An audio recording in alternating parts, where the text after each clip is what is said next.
सोलापुरात विविध जात धर्म पंथ आणि भाषा बोलणारे लोक अनेक वर्षांपासून गुण्या गोविंदाने राहतात. असाच एक समाज म्हणजे तेलुगू भाषा बोलणारा पद्मशाली समाज. मूळचा आंध्र प्रदेशातील असलेला हा समाज उदरनिर्वाहाच्या शोधात इंग्रजांच्या आमदानीत सोलापुरात आला. त्यांच्या अंगी असणाऱ्या जिद्द, चिकाटी आणि कष्ट करण्याची तयारी या बळावर आज प्रत्येक क्षेत्रात पद्मशाली समाज अग्रेसर आहे. सोलापूरच्या जडणघडणीत पद्मशाली समाजाचा मोठा वाटा आहे. श्री मार्कंडेय ऋषी हे पद्मशाली समाजाचे आराध्य दैवत श्री मार्कंडेय ऋषी भृगु महर्षी हे पद्मशाली वंशाचे मूळ पुरुष. मनुस्मृतीमध्ये भृगु महर्षी यांचा तपोसंपन्न नवब्रह्मातले सृष्टी आणि ब्रह्मदेवाचे मानसपुत्र म्हणून उल्लेख आढळतो. दक्ष प्रजातींची कन्या ख्याती देवीशी भृगु ऋषींचा विवाह झाला. त्यांना लक्ष्मी, धाता आणि विधाता अशी संतती झाली. पुत्रांचा विवाह मेरू महर्षीच्या कन्या आयती आणि नियतीशी, तर लक्ष्मीचा विवाह श्री विष्णूशी झाला. धाता आणि आयती यांना प्राण आणि विधाता आणि नियती यांना मृकंड नावाचे पुत्र प्राप्त झाले. मृकंड मुनींचा विवाह मुदल महाऋषींची कन्या मरुधतीशी झाला. बऱ्याच काळापर्यंत यांना पुत्रप्राप्ती झाले नसल्याकारणाने त्यांनी कठोर तपस्या केली. त्यांच्या कठोर तपस्याने भगवान महादेव प्रसन्न होऊन पुत्र वरदान दिले. पुढे शिवकृपेने मरुधतीस मार्कंडेय नामक पुत्र प्राप्त झाले. मार्कंडेय हे भगवान महादेवाचे परमभक्त होते.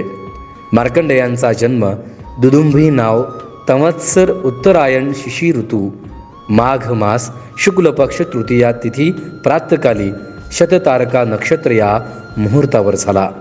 मार्कंडेय यांचे विधीपूर्वक संस्कार करून त्यांना वैदिक धर्माची दीक्षा देण्यात आली. मार्कंडेयांच्या कठोर तपश्चर्येमुळे मृत्यूला परत पाठवून चिरंजीव म्हणून वर प्राप्त करून घेतले. पुढे त्यांनी देवी सप्तशती आणि मार्कंडेय पुराण इत्यादी ग्रंथांची रचना केली. मार्कंडेय ऋषी हे पद्मशाली समाजाचे आराध्य दैवत मानले जातात. सोलापुरातील पद्मशाली समाजाचा इतिहास आपण जाणून घेऊयात. पद्मशाली समाज हा मूळचा आंध्र प्रदेशातील हैदराबाद येथील राहणार आहे. इसवी सन 1759 ते 1900 या काळात दुष्काळामुळे उदरनिर्वाहाकरिता हे लोक दुसऱ्या प्रांतात जाऊन राहू लागले. त्या काळात महाराष्ट्र, कर्नाटक, निजाम स्टेट आणि म्हैसूर इत्यादी प्रांतात त्यांनी स्थलांतर केलं. इसवी सन 1840च्या सुमारास पद्मशाली लोक उदरनिर्वाहाकरिता सोलापुरात येऊ लागले. जिल्हा कलेक्टरनी समाजाच्या वसाहतीसाठी म्हणून विजापूर वेस ते जोड बसवांना चौकापर्यंत घरे बांधण्यास परवानगी दिली. हातमाग हा त्यांचा मूळ व्यवसाय. हातमागावर कापड निर्मिती होत असते. उदरनिर्वाहाची सोय झाल्याने निजाम राजवटीमधून सोलापुरात येणाऱ्यांची संख्याही वाढली. हातमाग हा मूळ व्यवसाय असल्याने साड्या आणि खादी कापड विणण्याचे काम ते करत होते. इसवी सन 1980च्या दरम्यान औद्योगिक कारणामुळे हातमाग बंद पडत गेले. हातमाग बंद पडल्याने अनेक जण इतर व्यवसायाकडे गुंतले. समाजातील बहुतांश महिला विडी वळणाचे काम करायला लागले. 19व्या शतकात स्वबळावर समाजाने विविध क्षेत्रात प्रगती केली. प्रत्येक क्षेत्रामध्ये त्यांनी स्वतःचे अस्तित्व सिद्ध केले आहे. शहराच्या प्रथम नागरिक समजल्या जाणाऱ्या महापौरपदी विराजमान होणाऱ्या श्रीकांचना यन्नम ह्या पद्मशाली समाजाच्याच.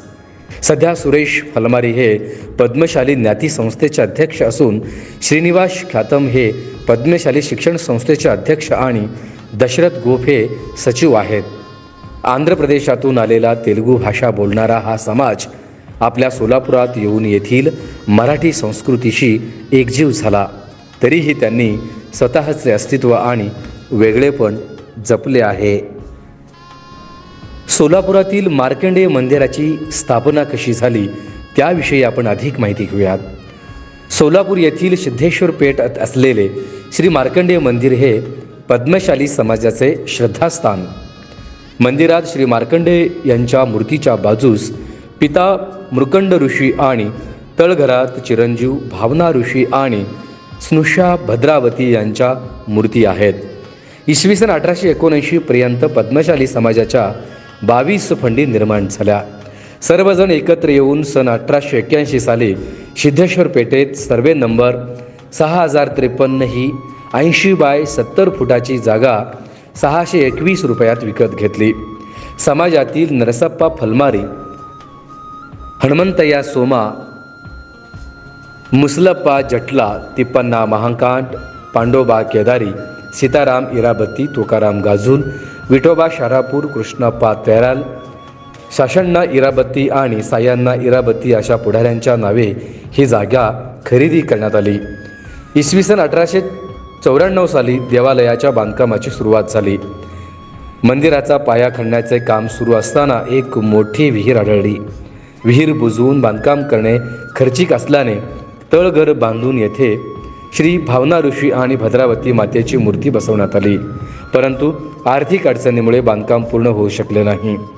सन 1993 ते सन 1917 या वर्षात तळघरासह मंदिराचे काम फक्त 21 फूट उंचीपर्यंतच झाले. पुढे सन 1918 मध्ये पद्मशाली देवस्थान संस्थेची स्थापना करण्यात आली. तुकाराम कन्ना यांची सचिव म्हणून तर बाळकृष्ण तुम्मा यांची अध्यक्ष म्हणून निवड झाली आणि मंदिर पडलेले मंदिराचे बांधकाम पुन्हा हाती घेण्यात आले. सन 1924 मध्ये मंदिराचं काम पूर्ण झालं. मार्कंडेय मूर्तीची स्थापना याविषयी आपण माहिती घेऊयात. 21 जून 1924 रोजी झालेल्या सर्वसाधारण सभेत श्री मार्कंडेय ऋषींची काळ्या पाषाणाच्या मूर्तीची स्थापना करण्यात यावी असे बहुमताने ठरले. सोलापुरातील ब्राह्मणांनी श्री मार्कंडेय यांच्या मूर्ती प्रस्थापनासाठी 7 ऑगस्ट 1924 रोजी शके 1846 मिती श्रावण शुद्ध 7 या दिवशी करण्यास ठरवलं. श्री मार्कंडेय मंदिरासमोर भव्य मंडप उभारून विविध कार्यक्रम साजरा करण्यात आले. गुरुवार दिनांक 7 ऑगस्ट 1924 रोजी सकाळी 10:15 श्री मार्कंडेय मूर्तींची प्रतिष्ठापना करण्यात आली आणि 10:30 ते 11:15 पर्यंत तळघरात श्री भावना ऋषी आणि माता भद्रावती यांच्या मूर्तीची स्थापना करण्यात आली.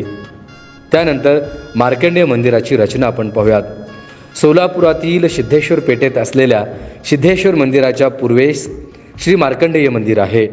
मंदिराच्या मध्यभागी मार्कंडेयांचे गर्भगृह आहे. गर्भगृह हे उंच चौथऱ्यावर बांधलेले आहे. प्रवेशद्वार हा सागवानी लाकडाचा असून त्यावर सुंदर रेखीव नक्षीकाम केलेलं आहे. मंदिराच्या प्रवेशद्वाराच्या दोन्ही बाजूला व्याघ्र प्रमुख कोरलेले आहे. उंबऱ्यावर व्याघ्र कोरले दिसून येते. गाभाऱ्यात श्री मार्कंडेय ऋषींची मूर्ती आणि अंतराळात नंदी हे काळ्या पाषाणातील आहेत.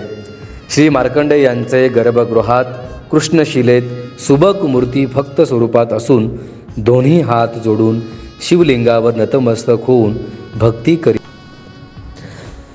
गर्भगृहाच्या खाली तळघरात श्री भावना ऋषी आणि भद्रावती माता यांच्या काळ्या पाषाणातील मूर्ती आहेत.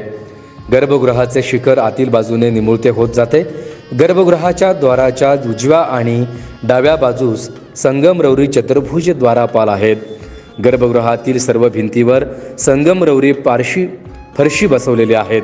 त्यामुळे मूळ दगडी भिंतीवर नक्षीकाम दिसत नाही. महाद्वार हे दगडी असून दरवाजे लाकडी आहेत. त्यावर पितळी ठोकळ्यासारखे खिळे असून कोरीव काम केलेले आहे. श्री मार्कंडेय मंदिर हे पद्मशाली समाजाचे श्रद्धास्थान असून सोलापूरच्या धार्मिक इतिहासात या मंदिराचे मोलाचे योगदान लाभले आहे. मार्कंडेय रथ मिरवणूक याविषयी अधिक माहिती जाणून घेऊयात. शके 1846 मिती श्रावण शुद्ध 7 गुरुवार तारीख 7 ऑगस्ट 1924 रोजी श्री मार्कंडेय ऋषींच्या मूर्तींची प्रतिष्ठापना करण्यात आली. हा उत्सव पद्मशाली लोक नुलू पुन्नम म्हणून साजरा करतात. गेल्या कित्येक वर्षांपासून श्री मार्कंडेय रथ मिरवणुकीची प्रथा चालू आहे. पूर्वी श्री मार्कंडेय पादुकांची मिरवणूक चाटी गल्ली, मल्लिकार्जुन देवालय या मार्गाने जात होती.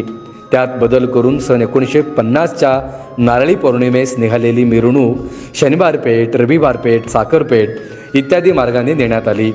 दरवर्षी नारळी पौर्णिमेच्या दिवशी पहाटे 3 वाजल्यापासूनच मार्कंडेयास पानपूजा आणि नंदीपूजा होऊन उत्सवास प्रारंभ होतो. मार्कंडेय ऋषींच्या दर्शनानंतर समाज बांधव पुरोहिताकडून सुताची राखी आणि जानवे धारण करतात.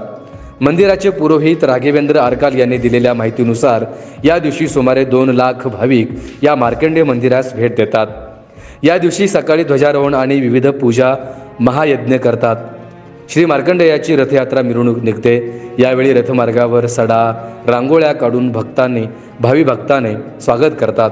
मिरवणुकी श्री मार्कंडेय, शंकर आणि यमराज यांचा सजीव देखावा ट्रकवरती केला जातो. तसेच हातमाग आणि चरखा बैलगाडीवरती ठेवून देखावा केला जातो. त्याचप्रमाणे लेझिम नृत्य, टिपरी, शक्तिप्रयोग, भजन अशा अनेक विविध कार्यक्रम राबवले जातात. मिरवणुकीतील हातमागावर तयार केलेले वस्त्र सायंकाळी श्री मार्कंडेय यास अर्पण केले जाते. सकाळी 10 वाजता सुरू झालेली मिरवणूक ही रात्री 10 वाजता मंदिरात विसर्जित होते. रथोत्सवासाठी वापरला जाणारा रथ हा चांदीचा असून बैलजोडीच्या साह्याने रथ ओढला जातो. रथोत्सवाच्या माध्यमातून पद्मशाली लोक भक्तिभावाने हा उत्सव साजरा करतात.